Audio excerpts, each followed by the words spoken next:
वार्तांकन रोखठोक बातमी.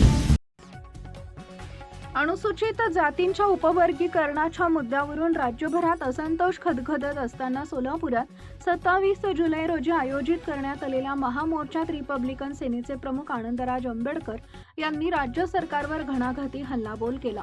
भर पावसातही तासनतास थांबलेल्या हजारो आंदोलकांच्या अलोट उत्साहात पार पडलेल्या या मोर्चाला संबोधित करताना आंबेडकर म्हणाले की हा निर्णय केवळ राजकीय स्वार्थासाठी आणि दलित समाजात फूट पाडण्याच्या कुटील हेतून घेतला जातो आहे.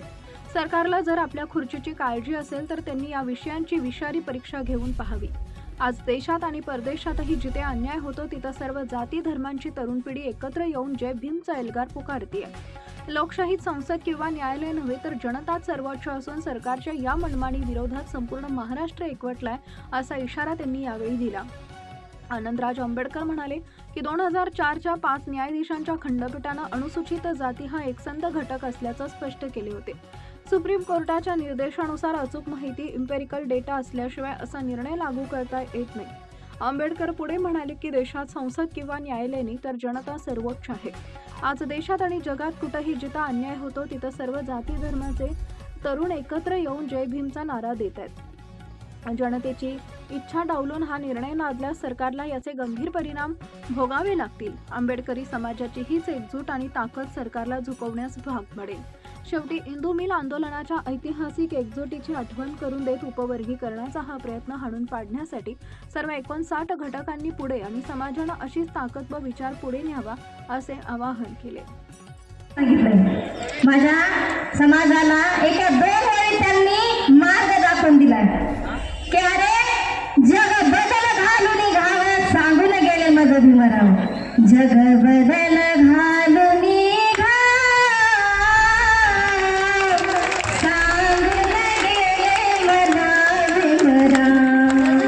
जग बदल घालून सांगून गेले मला भीमराव. गुलामगिरीच्या या चिखलात ऋतूला बसला काय रावत. अंग झाडले निघवा हेरी घे बिनवरती धाम. सांगून गेले मला भीमराव. टाळ्या लोकशाही रामभाऊ साठेसाठी एकदा टाळ्या. जेव्हा जेव्हा या महाराष्ट्रात ज्यांच्या लक्षात राहणार नाही लोकशाही रामभाऊ साठे, डॉक्टर बाबासाहेब आंबेडकर, छत्रपती शिवाजी महाराज, तेव्हा तेव्हा माझ्यासाठी एक गृहिणी चुलीपाशी उठून तुम्हाला परत एकदा सांगायला धाडस करीन. आणि मला महिलांना खास सांगायचंय, मला माझ्या मातां समाजातल्या माझ्या मागोड्यातल्या बाया म्हणतात की छाती फुगून जय भीम बोलावी. मला वाटतं पुरुषापेक्षा एका महिलेने गर्वानं जय भीम बोलावं. ही ताकद महिलेने पुरुषांमध्ये भरावी. जय भीम ही ताकद एका महिलेने तिच्या बाळामध्ये तिच्या मुलीमध्ये भरावी. जय भीम म्हणजे साधी गोष्ट नाही. अभिजित बिक्केने दाखवून दिलाय सगळ्या जगाला. जय भीम म्हणजे साधा शब्द नाही, ताकद आहे, जगायची उम्मीद आहे आमच्यासारख्याची. तळागळात आपण पडलेले माणसं माझ्या बाबासाहेबांनी जीवनाचं अख्खं जीवन आपल्यासाठी घातलंय. माझ्या मायने रमाईला 4 पिले घातले. मग कसं सहज तुम्ही या गोष्टी विसरू शकता? मला काय गरज होती चुलीपाशी बरी येते ना मी कष्ट करायला. माझी मी रानात जात होते ना. मग या 4-5 माणसांनी का भुळ पाडली ह्या गोष्टीला? कसं काय माझ्या समाजाला भर काढायला लावलं या लोकांनी? माझा समाज खरंच शूर आणि चांगला आहे. लोकशाही रामभाऊ साठेंचा माझा समाज आहे. मी सांगण्याचा प्रयत्न करते. कशी काय तुम्हाला झोप लागली? तुम्ही झोप तुम्हाला एक सांगू बंधूंना, हा काळ असा आहे. पहिले होतं एखादी मेंढी निघाली की तिच्या मागे सगळ्या मेंढ्या निघायच्या, ती पुढेही मागे. पण आता काळाची गरज आहे. मान उचलून बघा की ही मेंढी आपल्याला गटारात घेऊन चालली, नालीत घेऊन चालली, कवरेत घेऊन टाकायला लागली. मान उचलून बघा. तुमचा कार्यकर्ता तुमचा पुढारी जर तुम्हाला महान मानव सांगत नसेल तर त्याला चेपली ना. तो स्टेजवर तुम्हाला भाऊ साठे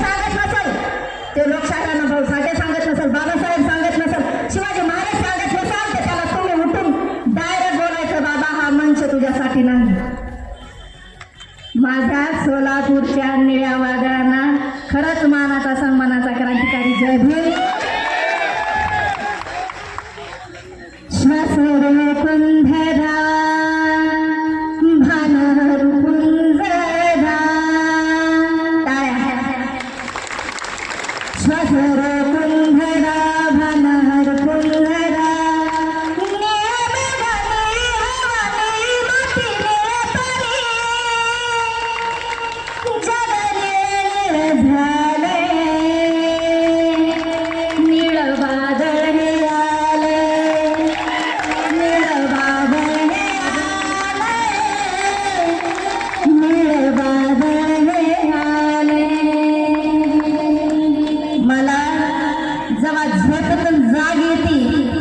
सत्य सांगते, माझ्या घरात माझ्या बापाचा फुटू नाही, माझ्या हृदयात माझा बाप आहे. मला सांगतात प्रसिद्धीसाठी करते, कशाला प्रसिद्धीची? अरे माझा बाप रात्र घातला या समाजासाठी, कसं काय विसरू शकता तुम्ही? माझी मान रमाई 4 पिलं गेले तुझी. माफ करा मला बंधूंनो, पण ही सोपी गोष्ट नाही, हे राजकारण नाही. या मनवादी सरकारला सांगा तुम्ही, घरातल्या आया बहिणीनं प्रत्येकाने सांगा की माझा बाप माझ्यासारख्यापासून जिवंत आहे. आणि ह्या मनवादी सरकार जेव्हा जेव्हा असे षडयंत्र करीन तेव्हा तेव्हा त्यांना सांगा की आम्ही झुकणार नाही. मनवादी विचाराला सियागती लावली, मनवादी विचाराला सियागती लावली, बाप भीमाला झाड तुझी गुलामी तोडली, बाप भीमाला झाड तुझी गुलामी तोडली. मनवादी विचाराला सियागती लावली, बाप भीमाला झाड तुझी गुलामी तोडली. जातीयतेच्या होत्या बेड्या त्यात चुरगेला पेढ्या पिढ्या, जातीयतेच्या होत्या बेड्या त्यात कुजल्या पेढ्या पिढ्या. मनवादी विचाराची पायी बेडी ती तोडली, मनवादी विचाराची पायी बेडी ती तोडली, बाप भीमाला माझ्या तुझी गुलामी तोडली. मनवादी सरकारानं माझ्या मातंग बांधवाला जो कोपराला गुळ ठेवलाय का, कोपराला गुळ म्हणजे फक्त दिसते, खाता येत नाही, तसं माझ्या मातंग बांधवाला केलंय. तर माझ्या मातंग बांधवाला माझं खरंच माझं हे सांगणं आहे की भानावर या, सुबह का भूला शाम को घर को आए तो उसे भूला नहीं कहते. तुम्ही दिशा भरकटला आहात, वेळेवर सावध व्हा, जागे व्हा, जाग्यावर या. अण्णाभाऊ साठे परत एकदा आपल्या समाजाला सांगा. एवढं बोलून मी या ठिकाणी सोलापूर या ठिकाणी मला बोलवल्याबद्दल मी सगळ्यांचे मनापासून आभार मानते. आणि परत एकदा सर्वांनी बोलायचं आहे, जय भीम, जय भीम, जय भीम. या ठिकाणी अण्णाभाऊ साठे जयंतीमध्ये सगळ्यात जास्त डॉक्टर बाबासाहेब आंबेडकरांचे डिजिटल लागतात, म्हणून या भाजप सरकारच्या पोटामध्ये दुखते. म्हणूनच या आपल्या भावाला आपल्यापासून तोडायचं काम ही सरकार करायला है. घर में चूहा निकले तो एक घर से भाग जाते हैं और संविधान बदलने की बात करते हैं. आराम करा नो. ज्या दिवशी डॉक्टर बाबासाहेब आंबेडकरांच्या संविधानावर घाला घालाल, भारत देशातील संपूर्ण आंबेडकरवादी तुम्हाला संपवल्याशिवाय गप्प बसणार नाही, लक्षात ठेवा. मातंग आणि महार भावांना आता तुम्ही प्रयत्न करालात. मातंग आमचा भाव आहे, भावाकडून काही चुकलं असेल तर पुढे त्यांना भविष्यामध्ये लक्षात येईल. परंतु मातंग बांधवाला आपण दूर करायचं नाही. या मातंग बांधवांनी 25 वर्ष झाले निळा झेंडा फडकवलाय, लक्षात ठेवा. या महाराणी मातंग बांधवांनी मिळून निळा झेंडा फडकवलाय. म्हणून भाजप सरकारच्या कुठं कुठं दुकाने साहेब आहेत, मी जरा सोलापुरी भाषेतला क्लिअर आहे, शुद्ध बोलणं आपल्याला जमत नाही. सीना तान के विरोध करो, सीना तान के विरोध करो. इतिहास दिलों का लिखा जाता है, दलालों का नहीं. भारतीय जनता पार्टीच्या दलालांनो, तुम्ही लय मोठी दंगल घडवण्याचा तुमचं षडयंत्र चालू आहे. अरे तुम्ही आमच्याच भावाला आडवा आणून आमच्यामध्ये भांडण लावायचा प्रयत्न करायला. तुमच्यामध्ये दम असेल तर भिडायला या. या महाराष्ट्रातील आंबेडकरवादी जनता कधी पण तयार आहे. तुमच्यामध्ये दम नाही म्हणून तुम्ही आमच्या नावाला समोर करायला. तुम्हाला एक सांगतो, ज्या दिवशी डॉक्टर बाबासाहेब आंबेडकरांच्या आरक्षणावर हल्ला होईल, मुख्यमंत्री साहेब म्हणले तुम्ही सुप्रीम कोर्टाचा आदेश मानत नाही का? अरे बाबा, आदेश मानणार आहे म्हणून तरच गप्प बसलो. आम्ही आदेश मानणारे प्लेअर आहे. बाबासाहेबाचा आदेश आहे म्हणूनच गप्प बसतो. त्यांनी सभागृहात म्हणाल्या सुप्रीम कोर्टाचा आदेश आहे, तुम्ही ते मान्य कसं करू शकत नाही? अरे ते आदेश आणणारे तुझे दलाल आहेत रे भाडव्या. लक्षात ठेव, ती आदेश ती तुमची समिती आहे. ती समिती आणली. अरे एका तरी 59 जातीमधील लोकांना तुम्ही विश्वासात घेतला का सांगा? डॉक्टर बाबासाहेब आंबेडकरांची 14 एप्रिलची जयंती होती आणि त्यांनी त्या दिवशी मागायला की बाबा तुमचं मत मांडा. अरे तुमचे आईचे सगळे नवरे जयंतीमध्ये आहे, तुम्ही आमचं कुणाचं मत घ्यायला? साहेब मला माफ करा, तुम्ही मला काय म्हणायचं म्हणा, परंतु जनतेच्या मनातलं कोणतं एकदम बोलणं फायदेत नाही. जनतेच्या मनामधलं बोलणारा एक तर प्लेअर पाहिजे का नाही? पोलीस असेल, पोलीस बांधव, तुम्ही हे आपलेच आहे. तुम्हाला पुढं करल्या सकाळपासून त्रास हो. मला इथं साऊंड लावू दी नाही, तिकडं गाडी पकडाल्या, गाणे म्हणू दी नाहीत बाबासाहेबाचे. पोलीस बांधवाचा ह्यामध्ये काही सुद्धा संबंध नाही. लक्षात ठेवा, पोलीस बांधवाच्या मनात सुद्धा सरकारबद्दल एवढं चीड आहे. परवाच एका नेत्याने सांगितलं की साहेब तुमचं सरकार एक घ्या लवकर, माझी इथून बदली करा.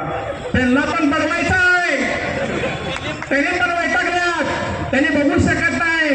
परवा दिल्लीचं आंदोलन बघितलं तुम्ही. अरे आम्हाला कॉकरोच म्हणलं, झुरळ म्हणलं, किडे मकोडे म्हणलं. झुरळ तुमच्या कुठं गेलं? राजीनामा द्यायला लावला. राजीनामा अजूनच आलं नाही बाहेर.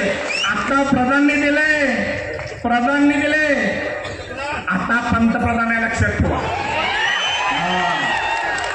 या भारत देशातील 80% लोक या भाजप सरकारच्या विरोध आहेत. अहो साहेब, मी निवडणुकीला थांबलो. निवडणुकीमध्ये माझ्या विरुद्ध आमच्या समाजाचा कोणी सुद्धा नव्हता, तरी सुद्धा यांनी ईव्हीएमच्या माध्यमातून माझा पराभव केला. वंचित बहुजन आघाडीचा पराभव केला. डॉक्टर बाबासाहेब आंबेडकरांचे विचार घेऊन सभागृहामध्ये मांडणाऱ्या युवकाला या भाजप सरकारने हरवले. अरे हरामखोरांनो, तुम्ही मला या सभागृहामध्ये येऊ दिलं नाही, तुम्हाला रस्त्यावर वंचित बहुजन आघाडीचे कार्यकर्ते ठेवू देणार. लक्षात ठेवा. तुम्हाला काय वाटले? तुम्हाला ईव्हीएमच्या माध्यमातून तुम्ही निवडून आले. आता भाजपचे किती नगरसेवक आलेत निवडून येऊन बाबासाहेबाचं आरक्षणावर या ठिकाणी निवडणूक लढली आणि पद घेतले. कोण झाले ना? हो, इथं बाप आले, बाप आपले. त्यामुळे आपल्या बापाच्या पाठीशी आणि बापाच्या विचाराच्या पक्षाशी आपल्या सगळ्याला एकत्रित राहायचं आहे. अजून तुम्हाला सांगतो, ह्या माध्यमातून साहेब त्यांनी काय करले, आता आपल्याला मोर्चामध्ये गुंतवल्यात आणि नवीन मतदार नोंदणी. माझ्या निवडणुकीमध्ये सुद्धा प्रवीणजी जरा 2 मिनिट थांबा, ले हो महत्वाचा विषय. SIRच्या माध्यमातून लक्षात ठेवा, ही सगळ्यात महत्वाचा विषय. ह्यापेक्षा सगळ्यात महत्वाचा SIR आहे. आपले सगळे नावं उडवण्याचं काम हे भाजप सरकार करत आहे. मतदान आपलं गडप करण्याचं काम करत आहे. या भाजप सरकारला माझं आव्हान आहे. अहो थांबा जरा. ही आपलं नाव ह्यामधून काढायचं त्यांनी काम करल्यात. लक्षात ठेवा, तुम्ही या मतदान नोंदणीमध्ये नाव नोंद करून घ्या आणि ज्यांना कोण तुमचं नाव करत नसेल त्याला डायरेक्ट संपवून टाका. बाबासाहेबांचं दिलेलं संविधान संपवण्याचं काम याने चारी बाजूने करल्यात. अरे हल्ल्यावरती हल्ले, किती अभंग पाहिले किल्ले. पुढचा आता मी बोलणार नाही, जाऊ सोडा. सॉरी, मी काय अजून जास्त बोलणार नाही, फक्त 2 घोषणा देतो. त्यामुळे तुम्ही घोषणा तेवढं द्या आणि संपवा. आणि मतदान SIR आपलं नाव नोंदवा बरं का. ज्या दिवशी आपले नाव ह्याने वगळतील या मुख्यमंत्र्याने सभेच्या माध्यमातून आवाहन करतो, तुम्ही या महाराष्ट्रातील किंवा देशातील ज्यांचं मतदानाचा हक्क तुम्ही बजावला तर तुम्हाला ही जनता रस्त्यावर फिरू देणार नाही. लक्षात ठेवा.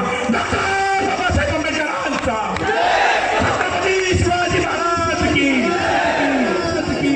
छत्रपती राजश्री शाहू महाराज की, महात्मा ज्योतिराव फुलेंचा.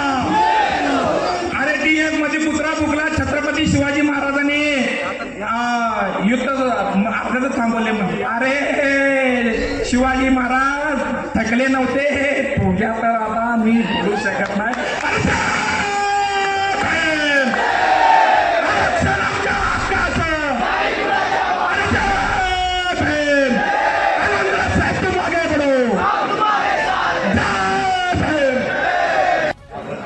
छत्रपती राजर्षी शाहूजी महाराज, विश्वरत्न डॉक्टर बाबासाहेब आंबेडकर, साहित्यरत्न अण्णाभाऊ साठे, बहुजन नायक मान्यवर काशीराम साहेब यांच्या विचाराला व कृतीला अभिवादन करून या मनुवादी व्यवस्थेतील काँग्रेस आणि भाजपला 78 वर्षात अनुसूचित जाती जमातीच्या आरक्षणाला हात घालण्याचं धाडस किंवा हिंमत झाली नाही. 1 ऑगस्ट 2024 रोजी सर्वोच्च न्यायालयाने अनुसूचित जाती आरक्षण उपवर्गीकरणाचा निर्णय दिला. तरी आमचा बंधू आहे. 2024च्या मार्च एप्रिल मे मध्ये लोकसभेच्या निवडणूक चालू होत्या. त्या निवडणुकीमध्ये काँग्रेस पार्टी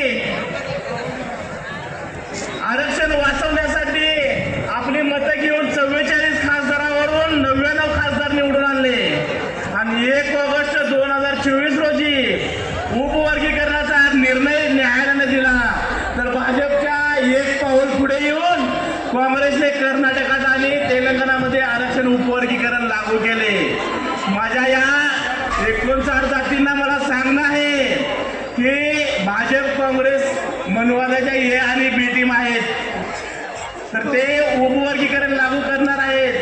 तर डॉक्टर बाबासाहेब आंबेडकरांविषयी तुम्हाला सांगतो, बाबासाहेबांनी रिपब्लिकन पार्टी ऑफ इंडियाच्या संकल्पने अगोदर त्यांचं शेड्यूल कास्ट फेडरेशन होतं. देशातील सर्व शेड्यूल कास्टचे मोड बांधण्याची डॉक्टर बाबासाहेब आंबेडकरांनी प्रयत्न केला. तर त्यात फूट बांधण्याचं फडणवीसला अधिकार कोण दिला? त्यात फूट बांधण्याचे फडणवीस कोण? त्या देशात बहुजन समाज पार्टीने या उपवर्गीकरणाला पहिला विरोध केला. 1 ऑगस्ट 2024 ला निर्णय झाला. 4 ऑगस्ट 2024 ला बहुजन समाज पार्टीच्या राष्ट्रीय अध्यक्षा बहनकुमारी मायावती यांनी प्रेस कॉन्फरन्स घेऊन या उपवर्गीकरणावर न्यायालयाचा निर्णय अमान्य केला व 21 ऑगस्ट 2024 ला भारत बंद केला. सोलापुरातही त्याचा परिणाम झाला. आम्हीही सोलापूर बंद केला आणि आजपर्यंत आम्ही उपवर्गीकरणाच्या विरोधात आहे. मी तुम्हाला सांगतो, विधानसभेच्या गेल्या निवडणुकीत ज्याने कमळाचं बटन दाबले खापऱ्यांचं ऐकून तेही हे उपवर्गीकरणात जबाबदार आहेत, त्यांचाही मी निषेध करतो. या तुम्हाला सांगतो, गेल्या आठवड्यात देशात जय भीम म्हणून प्रधानचं शिक्षण मंत्रीपद घालवले. तेवढ्यावर न थांबता बाबासाहेबाचे ध्येय होतं या देशाला पंतप्रधान आपल्याला करायचा आहे. आपल्याला विद्रोहात नाही तर सत्ताधारी आंबेडकरवादी बनवण्यासाठी सर्व शेड्यूल कास्टनं निळ्या झेंड्याची कास करावी. एवढंच बोलतो. जय भीम, जय भारत. निकलो बाहेर मकानो से जंग लढो मै मानो से. जय भीम, जय भारत. छत्रपती शिवाजी महाराज, छत्रपती शाहू महाराज, क्रांतीबा ज्योतिबा फुले,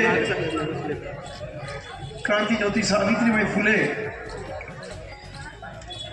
आणि तुमच्या आणि माझ्या जीवनाचे नव्हे तर या देशामध्ये एक चहावाला सुद्धा पंतप्रधान केलं. एवढा त्यांच्या संविधानामुळे चमत्कार झाला.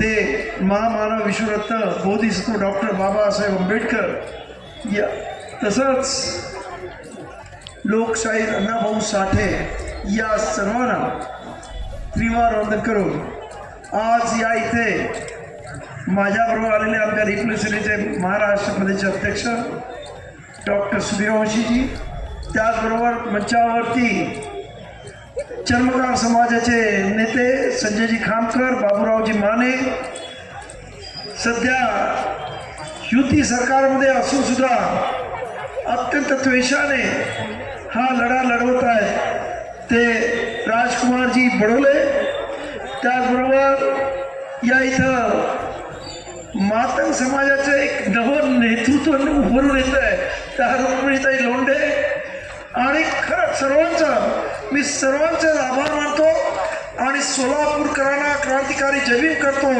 की ज्या पद्धतीने तुम्ही इथे जमलेला.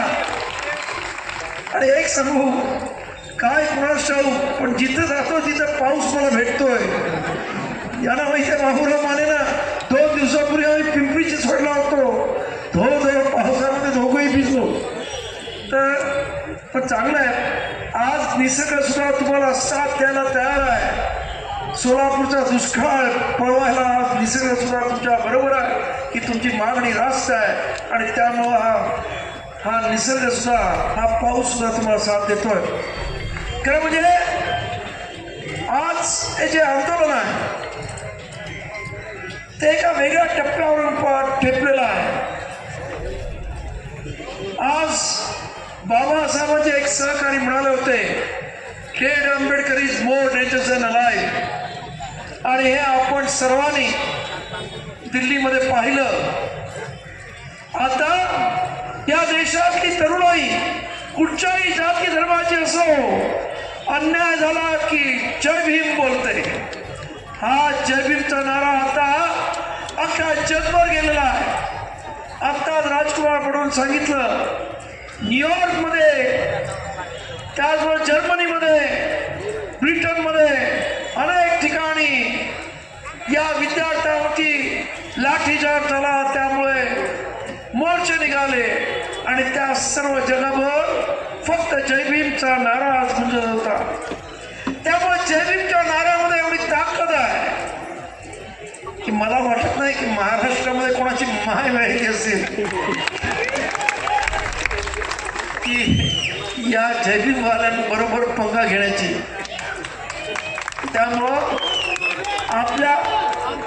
त्यामुळं मला पूर्ण खात्री आहे की आज तुम्ही एवढ्या मोठ्या संख्येने आलेला. खरं म्हणजे मग असे एक जण म्हणाले की आमचे मुख्यमंत्री विधानसभेमध्ये म्हणाले की सुप्रीम कोर्टाचा जजमेंट आहे मी लागू करू की नको. अरे जरा तुम्ही पण वकील आहात असं समजता आहात की नाही खरं माहीत नाही मला, पण बोललं जातं तर एकदा ती जजमेंट नीट वाचून तर पहा. जजमेंटमध्ये कुठेही म्हटलं नाही की हे उपवर्गीकरण लागूच केलं पाहिजे. आणि तसं असतं तर मग तुमच्या UP-मध्ये लागू करून बघा ना, कारण तिथे जवळपास 30% SC समाज आहे आणि तिथे हे उपवर्गीकरण लागू केलं तर तुमची काय खडी होईल हे लक्षात सुद्धा येणार नाही. आणि म्हणून उगाच महाराष्ट्रातल्या जनतेला फसवण्याचा प्रयत्न करू नका. तिथे स्पष्ट त्या जजमेंटमध्ये लिहिलेलं आहे की पहिल्यांदा इम्पेरिकल डाटा हवा, म्हणजे अचूक माहिती असल्याशिवाय तुम्ही हे अशा पद्धतीचा निर्णय घेऊ शकत नाही. त्याचबरोबर तुम्हाला या राज्यामध्ये हे जर उपवर्ग करायचं असेल तर त्याचा राजकीय फायदा घेण्यासाठी उपवर्ग करू नका असा स्पष्ट आदेश आहे. आणि तुम्ही हे पुढे राजकारण करण्याचा प्रयत्न करताय. या इथं दलितांमध्ये फाटाफूट करण्याचा प्रयत्न करताय. आपल्याला माहीत असेल कर्नाटकमध्ये सुद्धा हे उपवर्गीकरण करण्यात आलं, परंतु कर्नाटकमध्ये उच्च न्यायालयाने कर्नाटकाच्या लगेच त्याला स्टे दिला. कारण महत्वाचं आहे की संविधान एक बोलतं आणि हल्ली सुप्रीम कोर्ट वेगळंच बोलतं. हल्ली सुप्रीम कोर्टावरती पण किती विश्वास ठेवायचा हा महत्वाचा प्रश्न आहे. कारण 2004 मध्ये आंध्र प्रदेश अशी एक कोर्टामध्ये सुप्रीम कोर्टामध्ये केस आली. 5 जणांचं बेंच होता आणि त्याने स्पष्ट सांगितलं की हे अनुसूचित जाती हा एक संघ होमोजिनियस घटक आहे, याच्यामध्ये तुम्हाला उपवर्गीकरण करता येणार नाही. त्याचबरोबर याच केसमध्ये ज्या केसवर दलविंदर वर्सेस पंजाब स्टेट याच्यामध्ये 2010 मध्ये पंजाबच्या हायकोर्टाने सुद्धा सांगितलं की उपवर्गीकरण करता येणार नाही. मग हे 7 जण काय अति विद्वान होते का सुप्रीम कोर्टातले? कारण आपल्याला माहिती आहे 2014 नंतर सुप्रीम कोर्ट सुप्रीम राहिले की नाही हा महत्वाचा प्रश्न आहे. आणि त्यामुळेच आपण पाहिलं की या देशामध्ये ना संसद सुप्रीम आहे ना संविधान सुप्रीम आहे. या देशामध्ये जनता सुप्रीम आहे. हे दिल्लीमध्ये दाखवून आहे की जनतेने ठरवलं तर प्रधानमंत्री सुद्धा राजीनामा देतो. प्रधानमंत्री म्हणजे कोण? धर्मेंद्र प्रधान. तुम्ही नरेंद्र मोदी समजू नका, त्याला द्यावा लागेल तो वेगळा प्रश्न आहे. परंतु भगवा पडतो. तर त्यामुळं या देशातली जनता सुप्रीम आहे. ही देशातली जनता जे ठरवेल ते फायनल होतं. आणि त्यामुळं अनुसूचित जातीतल्या या जनतेने ठरवलेलं आहे आम्हाला उपवर्गीकरण नको आहे. 59 जाती एकत्र येऊन इथे उपवर्गीकरणाविरोधात ताकदीनं उभ्या राहतात. अख्ख्या महाराष्ट्रभर, परभणी असो, जालना असो, लातूर असो, मुंबई असो, प्रचंड मोर्चे निघत आहेत. आणि तरी सुद्धा तुम्हाला विषयाची परीक्षा घ्यायची असेल प्रयत्न करून बघा. तुम्हाला तुमची खुर्ची जर अप्रिय झाली असेल तर फडणवीस नक्कीच करा. जनता काय करते ते तुम्हाला समजेल. तर जनतेची ताकद काय आहे हे दिल्लीमध्ये दाखवून दिलेलं आहे. आता कोणी तुम्हाला घाबरत नाही.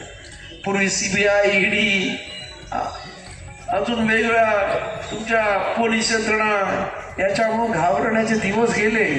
पोराने दाखवून दिलं तुमचं IT सेलच्या पुढं या तरुण पोरांचं IT सेल कितीतरी पटीनं मोठं होतं. आणि त्यामुळं तुमचं IT सेल कुठं वावलं तेच कळलं नाही. त्यामुळं आता लोकांची पगा घेण्याचा जो विचार तुमच्याकडे आहे की आम्ही काही करू शकतो, आमच्या मनात येईल ते करू शकतो आणि या देशामध्ये जे पाहिजे ते आमच्या मनासारखं होईल, आता तसं राहिलेलं नाही. परिस्थिती बदललेली आहे. त्यामुळं मुख्यमंत्र्यांना माझं सांगणं आहे की जनतेचा एकंदरीत कल पहा, जनतेची एकंदरीत इच्छाशक्ती पहा.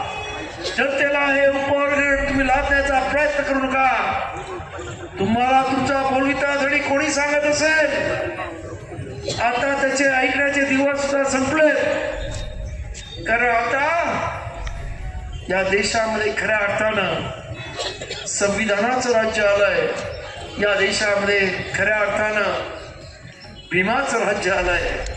अप्रत्यक्ष पद्धतीनं आता या देशामध्ये भीमाची लोक आता म्हणजे फक्त एका जाती धर्माची राहिली नाहीत तर सर्व जाती धर्माची जिथे जिथे अन्याय तिथे तिथे भीमाची लेकरं, मग ती सर्व जाती धर्मातली कुठली असते ती सर्व आता एकत्र यायला लागलेली आहे.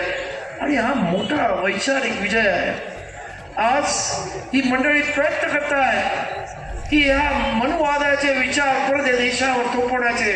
परंतु आता हा विज्ञानवादी जगापुढे हे जुनं पुराणं त्यांचं गर्भधरित्री असणारं विज्ञान आता टिकणार नाही आहे. आता लोक नव्या नव्या संशोधनाचं आणि नव्या नव्या विचारांचे पाठीराखे झालेले आहेत. त्या देशामध्ये सुद्धा अत्यंत मोठ्या संख्येने विज्ञानाची क्रास जाणारी लोक आणि तरुण पिढी झालेली आहे.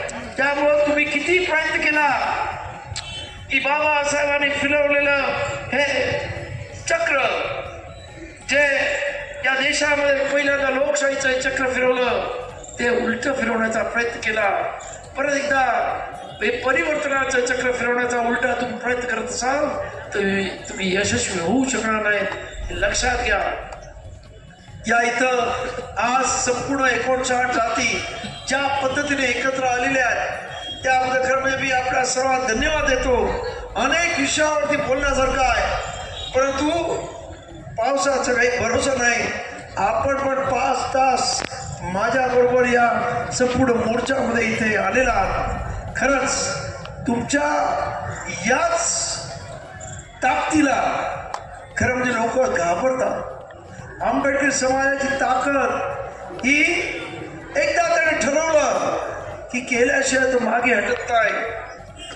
तुम्हाला सांगतो ही ताकद अत्यंत म्हणजे आंबेडकर समाजाचं आज महाराष्ट्रामध्ये अख्ख्या देशामध्ये एक दहशत आहे. आणि हे दहशतीचं तुम्हाला सांगतो की इंदू मिलच्या मी 12.5 एकर मुंबईत ती जागा घेतली. आज तिची किंमत 10,000 कोटीच्या वरती आहे. बाबासाहेब स्मारक अत्यंत मोठ्या पद्धतीने होत आहे. अजून एखाद्या वर्षामध्ये होईल अशी माझी अपेक्षा आहे.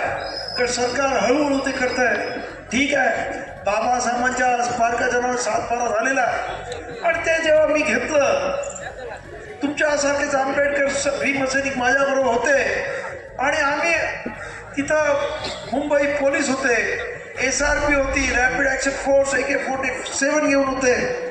पण आम्ही घुसायचं ठरवलं आणि आम्ही घुसलो. आणि मग मुंबईच्या आमच्यावरती केसेस केल्या हिंदू मिलवाल्यांनी. तिकडे असणाऱ्या हायकोर्टाच्या जजने, दाऊद नावाचा जज होता हायकोर्टाचा, त्याने म्हटलं आज त्याने सरकारची हिंदू मिल घेतली, उद्या ते सचिवालय घेतील. मुंबई पोलीस काय करतात? तेव्हा मुंबई पोलीस कमिशनरने काय उत्तर दिलं माहिती का? त्या तिथं माझ्याकडे SRP रॅपिड ॲक्शन फोर्स सर्व होतं. मी आदेश दिला असता तर 50-100 त्यांचे मेले असते. पण त्या चैत्यभूमीच्या परिसरामधला एकही पोलीस मला जिवंत सापडला नसता. ये डर कैसी लगती है? बहुत अच्छी लगती है ना, ही ताकत है. आणि मग ये डर ऐसा ही रहना चाहिए. अच्छा लगा ना? बहुत अच्छी बात है. आणि त्यामुळंच मला पूर्ण खात्री आहे की आपण सर्व एकत्र राहिलो तर आपल्याला कोणी इथं हे उपवर्गीकरण करू शकणार नाही. फक्त आपण एकत्र राहा, सर्व जाती जमाती सर्व एकत्र पद्धतीने कामाला लागा. आपण आपली ही ताकद एक दिलानं एक विचारानं अशीच पुढे नेऊ एवढीच आपल्या सर्वांना विनंती करतो. आणि आपल्या सर्वांनी इथं येऊन या मोर्चाला प्रचंड अशी ताकद दिली आणि आम्हाला एक ऊर्जा दिली सर्वांना. त्याबद्दल आपल्या सर्वांना क्रांतिकारी जय भीम करतो आणि मी माझ्या वाणीला विराम देतो. आपल्या प्रति मंगलमय कामना करतो. जय भीम. धन्यवाद साहेब, आभार प्रदर्शन करतो. महाराष्ट्रातील महत्त्वाच्या आणि ताज्या बातम्या पाहण्यासाठी आमच्या जय हो न्यूज चॅनलला सबस्क्राईब करा आणि बेल आयकॉन प्रेस करा.